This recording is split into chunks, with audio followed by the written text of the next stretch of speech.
ప్రభువైన యేసుక్రీస్తు నామమున ఈ కార్యక్రమమును వీక్షిస్తున్న మీ అందరికీ శుభములు తెలియజేస్తున్నాను. విజన్ క్యూటీ ఫెలోషిప్ వారి యేసుతో ఏకాంత సమయం ఈ క్వైట్ టైం కార్యక్రమమునకు మిమ్మల్ని ప్రేమతో ఆహ్వానిస్తున్నాను. దేవుని వాక్యాన్ని ప్రతిరోజు ధ్యానించుటకై దేవుడు మనకు సమయాన్ని దయచేస్తున్నందుకు దేవునికి వందనాలు తెలియజేస్తున్నాను.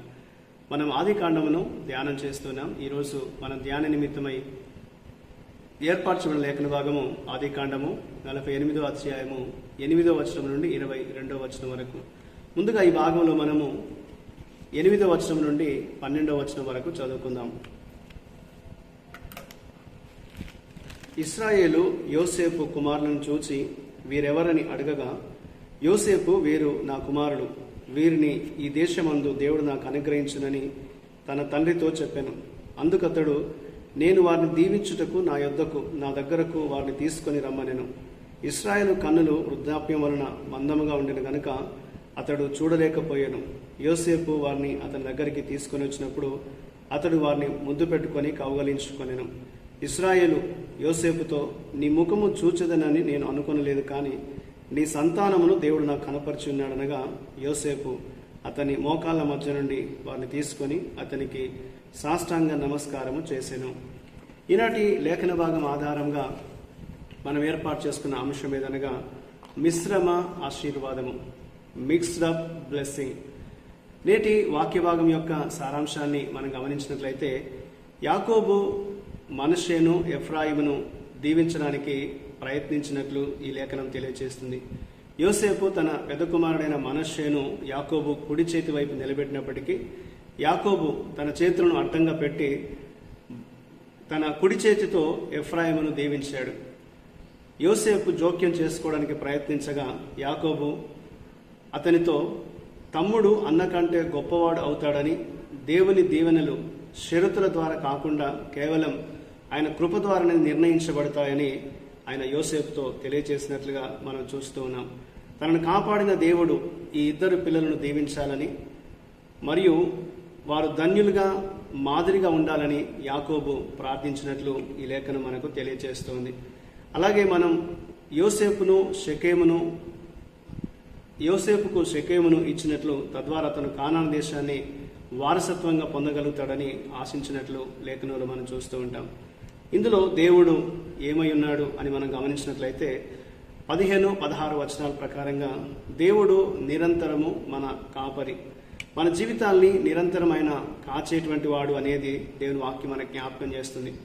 యాకోబు జీవితంలో అనేక సంవత్సరాలు అతను శ్రమను సహించాడు. అతడు పుట్టినప్పటి నుండి మరణించే వరకు తన జీవితాంతం దేవుడే తన కాపరి అని అతను ఒప్పుకున్నట్లు లేఖనంలో మనం చూస్తున్నాం. కాబట్టి మన అనుదిన జీవితంలో కూడా మనం గుర్తించాల్సింది ఏంటనగా, మనం గర్భంలో ఉన్నప్పటి నుండి ఇప్పటి వరకు దేవుడు తన కృపలో మనల్ని కాపాడుతున్న విషయాన్ని మనం తెలుసుకోవాలి. దేవుడు తన దండముతో మరియు తన దుడ్డు కర్రతో మనల్ని కాపాడుతున్నాడు. కీర్తన 23:4లో మనం ఆ మాట మనం గమనించగలం. కాబట్టి అనుదినము దేవుడు మనల్ని కాపాడుతున్న విషయాన్ని మనం గ్రహించి దేవునికి కృతజ్ఞులుగా ఉండాలి అనేది దేవుడు మనకు ఈ లేఖనం ద్వారా తెలియజేస్తున్నాడు. ఇందులో మనం నేర్చుకునేటువంటి పాఠాన్ని గమనించినట్లయితే 19వ వచనంలో, మనం దేవుణ్ణి అనుసరించాలనుకుంటే లోక సంబంధమైన ఆలోచన విధానాలతో మనం ఎప్పుడూ కూడా కలిసిపోకూడదు. అలాంటి వాటిలో మనం చిక్కుకోకూడదని వాక్యం మనకు జ్ఞాపకం చేస్తుంది. యోసేపు ఆయన అభ్యంతరం చెప్పినప్పటికీ యాకోబు 2వ కుమారుడైన ఎఫ్రాయిమును జ్యేష్ఠునిగా దీవించాడు. అలా చేయడం ద్వారా అతడు మానవ ఆచారాలను కాకుండా దేవుని యొక్క సార్వభౌమ అధికారాన్ని, స్వేచ్ఛాయుతమైన నిర్ణయాన్ని అతడు నెరవేర్చినట్లుగా, దేవుని యొక్క చిత్తాన్ని అతడు అనుసరించినట్లుగా లేఖనం మనకు తెలియజేస్తుంది. కాబట్టి లోకము నిర్దేశించినటువంటి ప్రమాణాలకు మనల్ని మనం పరిమితం చేసుకోకుండా దేవుని యొక్క ప్రణాళికకు మనం అప్పగించుకోవాలి అనేది దేవుడు మనకి లేఖనం ద్వారా జ్ఞాపకం చేస్తున్నాడు.